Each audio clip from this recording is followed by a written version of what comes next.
የተወደዳችሁ የኤሪሳት አድማጭ ተመልካቾች ሰላምታችን በያላችሁበት ይድረስ።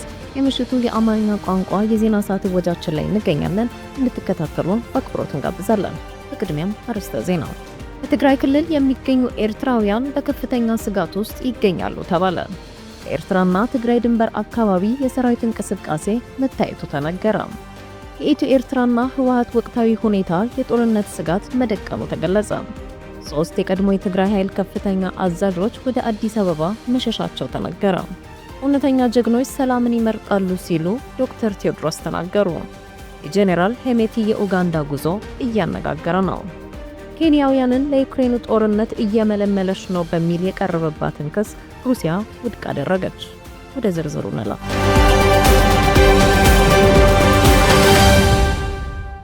በትግራይ ክልል የሚገኙ ኤርትራውያን በከፍተኛ ስጋት ውስጥ ይገኛሉ ተባለ። በትግራይ የሚገኙ ኤርትራውያን በኢትዮጵያና ኤርትራ መካከል እየተባባሰ ባለው ፖለቲካዊ ውጥረት ምክንያትና በክልሉ እየታየ ባለው ሁለንተናዊ እንቅስቃሴ ከፍተኛ ስጋት እያደረባቸው መሆኑን ለኤሪሳት እየሰጡ ያሉት መረጃ አመላከተ። የተከበራችሁ የኤሪሳት ቴሌቪዥን ጣቢያ ተከታታዮች ይህንን ዜና በሚመለከት ሰፋ ያለ መረጃ በቀጣይ ስርጭታችን የምናቀርብላችሁ መሆኑን ከወዲሁ ለማሳወቅ እንወዳለን።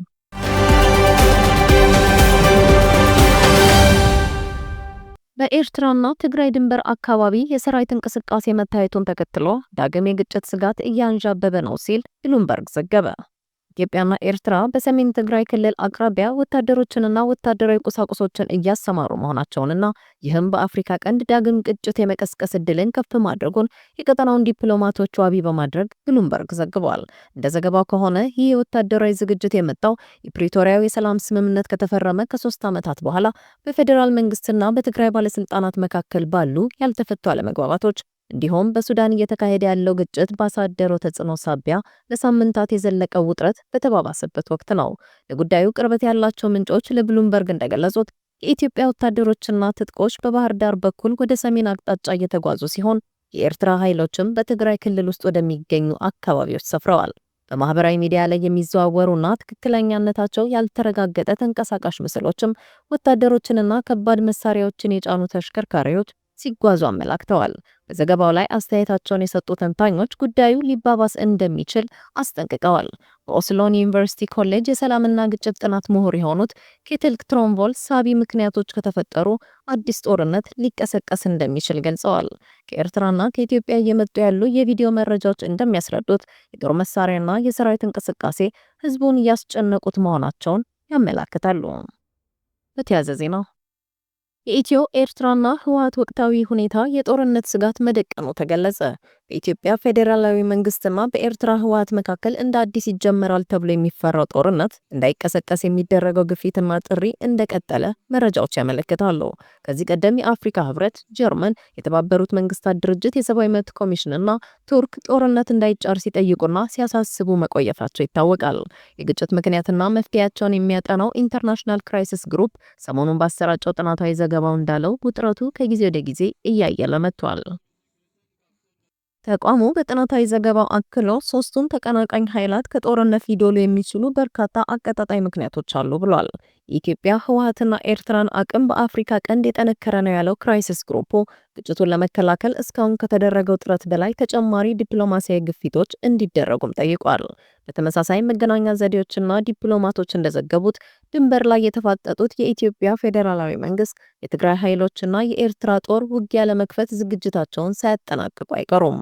የትግራይና ትግራይን የሚያዋስኑ የአማራና የአፋር ክልል ነዋሪዎች ከዛሬ ነገ ጦርነት ይነሳል በሚል ጭንቀት ውስጥ እንዳሉ በተደጋጋሚ አስታውቀዋል። አቅም ያላቸው አካባቢዎቹን እየለቀቁ ወደ መሃል ኢትዮጵያ መግባታቸውም ተዘግቧል። የጦርነት ዳመናው ማንዣበቡን ተከትሎ ከኤርትራ የሚመጡ ወጣቶች ጉዟቸውን በአፋር በኩል እያደረጉ መሆናቸውን ትናንት ከመጡት ያገኘነው መረጃ አመላክቷል።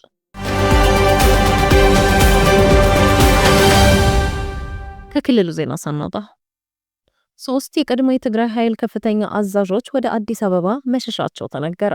የትግራይ ኃይል 3 የቀድሞ ከፍተኛ አዛዦች በዚህ ሳምንት ትግራይን ለቀው በመውጣት አዲስ አበባ መግባታቸውን ተከትሎ በትግራይ ተወላጆች በብልጽግናና ሻዕቢያ ደጋፊዎች ዘንድ ትልቅ መነጋገሪያ መሆኑን ኤሪሳት ያደረገችው ዳሰሳ አመላክተዋል።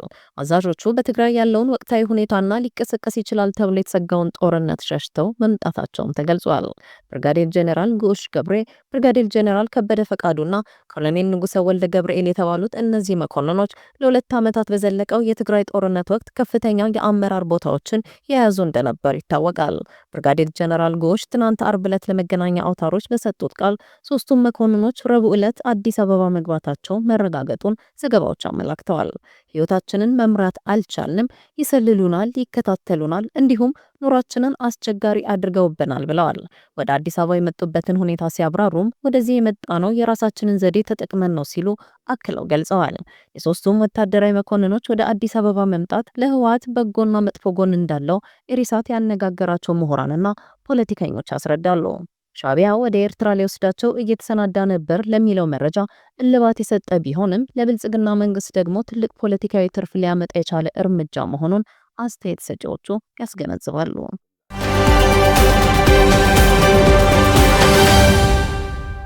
እውነተኛ ጀግኖች ሰላምን ይመርጣሉ ሲሉ ዶክተር ቴዎድሮስ ተናገሩ። የዓለም ጤና ድርጅት ዋና ዳይሬክተር ዶክተር ቴዎድሮስ አድሃኖም ጦርነት ከጥፋትና ከስቃይ ውጪ የሚያመጣው ውጤት እንደሌለ በመግለጽ የሰላም አማራጭ ቅድሚያ እንዲሰጠው ጥሪ ያቀረቡ። ዋና ዳይሬክተሩ በማህበራዊ ትስስር ገጻቸው ባስተላለፉት መልእክት ጦርነት የሚያስከትላቸውን አስከፊ ጠባሳዎች በዝርዝር አስፍረዋል። እንደሳቸው ገለጻ የጦርነት ትርፍ ሞት፣ ጥፋት፣ መፈናቀልና ረሃብ ብቻ መሆኑን አሳስበዋል። የዶክተር ቴዎድሮስ አድሃኖምን የሰላም ጥሪ ብዙዎች በማህበራዊ መገናኛ አውታሮች እያጋሩት እንደሚገኙ መረጃዎች ያሳያሉ።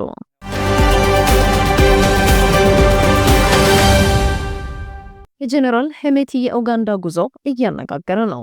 የጀነራል ሄሜቲን የኡጋንዳ ጉብኝት በተመለከተ በሱዳናውያንና በሌሎች የአገሪቱ ፖለቲካን የሚከታተሉ አካላት ዘንድ መነጋገሪያ መሆኑን ዘገባዎች አመላክተዋል። የሱዳን ፈጥኖ ደራሽ ኃይሎች አዛዥ ጀነራል መሐመድ ሐምዳን ዳጋሎ ሄሜቲ በኡጋንዳ የጀመሩት ጉብኝት በዓለም አቀፍና በቀጠናዊ መገናኛ ብዙሃን ከፍተኛ ትኩረት እያገኘ መሆኑን ዛሬ እየወጡ ያሉ ዘገባዎች ያሳያሉ። ጦርነቱ ከተቀሰቀሰ በኋላ ጀነራል ሄሜቲ ከሱዳን ውጪ በይፋ ሲታዩ ይህ የመጀመሪያው ነው የሚሉ ቢገኙም አንዳንዶች ግን ሐሳቡን አይቀበሉትም። ጀነራሉ በኢንቴቤ ከኡጋንዳው ፕሬዝዳንት ዮዌሪ ሙሴቬኒ ጋር ተገናኝተው መክረዋል። በውይይቱም በሱዳን ስላለው ወቅታዊ ሁኔታና ሰላምን ለማምጣት በሚቻልባቸው መንገዶች ላይ መነጋገራቸው ተገልጿል።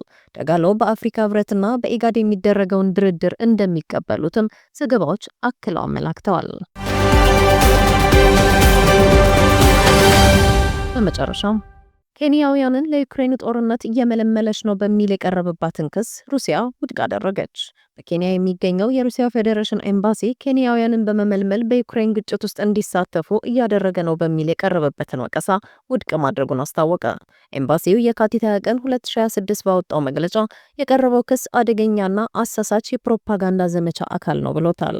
ኤምባሲው መግለጫውን ያወጣው የኬንያ የደህንነት ባለስልጣናት ለሀገሪቱ ፓርላማ ባቀረቡት ሪፖርት 89 ኬንያውያን በጦርነቱ ግንባር ላይ መሆናቸውን፣ 39ኙ መቁሰላቸውንና 28ቱ ደግሞ ያሉበት አለመታወቁን መግለጻቸውን ተከትሎ ነው። የኬንያ ፓርላማ መሪ ኪማኒ ኢቹንጓ ባቀረቡት ሪፖርት በናይሮቢ የሚገኘው የሩሲያ ኤምባሲ ባለስልጣናት ከስራ ቅጥር ወኪሎች ጋር በመመሳጠር ኬንያውያንም በሩሲያ ውስጥ የሰለጠነ የስራ ዕድል እንዳለ በማስመሰል አታለዋል ሲሉ ከሰዋል። በተጨማሪም ኤምባሲው ለእነዚህ ግለሰቦች የቱሪስት ቪዛ በመስጠት ወደ ሩሲያ እንዲጓዙ አመቻችቷል ብለዋል። ኤምባሲው ለቀረቡበት ክሶች በሰጠው ምላሽ ዘመቻው በቅርቡ በናይሮቢ በሚገኘው የሩሲያ ዲፕሎማሲያዊ ተልእኮና በሰራተኞቹ ላይ ቀጥተኛ ክስ እስከ ማቅረብ መድረሱን ገልጾ ይህም ኬንያውያንን በጦርነት ውስጥ ተሳታፊ እንዲሆኑ ለማድረግ በሚከናወኑ ህገወጥ ሴራዎች ውስጥ ተሳትፈዋል የሚል መሆኑን ጠቅሷል። ኤምባሲው መሰል ክሶችን በጽኑ ያወግዛል ያለው መግለጫው የሩሲያ መንግስት ባለስልጣናት የኬንያ ዜጎችን ለሩሲያ ጦር ኃይል ለመመልመል በምንም አይነት ህገወጥ የቅጥር ተግባር ላይ ተሰማርተው እንደማያውቁ አረጋግጧል። ኤምባሲው አክሎም ለጦርነት ቪዛ እንዳልሰጠና ከአታላዮች ጋር እንደማይተባበር ገልጾ ሆኖም በሩሲያ በህጋዊ መንገድ የሚገኙ የውጭ ዜጎች በፈቃደኝነት ጦሩን መቀላቀል እንደሚችሉ ጠቁሟል። ኤምባሲው ስጋቶችን ለመፍታት ከኬንያ ባለስልጣናት ጋር ገንቢና ከፖለቲካ የጸዳ ውይይት ለመወያየት ዝግጁ መሆኑን ገልጾ ለዓመታት የዘገዩት የሰራተኛ ፍልሰትና የጸጥታ ትብብር ስምምነቶች መጽደቃቸው ግልጽ አሰራር ለመፍጠር እንደሚረዳ አመልክቷል። ይህ የኤምባሲው መግለጫ የወጣው ከ1000 በላይ ኬንያውያን ወደ ሩሲያ ጦር እንዲገቡ ተታለዋል የሚል ይፋዊ ሪፖርት መውጣቱን ተከትሎ በናይሮቢ ከፍተኛ ህዝባዊ ተቃውሞ እየተካሄደ ባለበት ወቅት ነው። ቤተሰቦች ለአልጀዚራ እንደገለጹት ዘመዶቻቸው ወደ ውጭ ያቀኑት የመወል ወይም የጥበቃ ስራ ለማግኘት በማሰብ ቢሆንም መጨረሻቸው ግን ግንኙነት በተቋረጠባቸው የጦር ግንባሮች ሆኗል ብለዋል። አሁን ወቅት ዜጎች ወደ ሀገራቸው እንዲመለሱና የቅጥር ሁኔታው እንዲጣራ ቤተሰቦቹ ለውጭ ጉዳይ ሚኒስቴርና ለሩሲያ ኤምባሲ አቤቱታ እያዘጋጁ ይገኛሉ። የተወደዳችሁ የኤሪሳ ጣቢያ ተከታታዮች ለየካቲት 21 2026 ምሽት ያዘጋጀናቸውን የአማርኛ ቋንቋ ዜናዎችን በዚሁ አበቃን። ስለተከታተላችሁን እናመሰግናለን። ጤና ይስጥልን።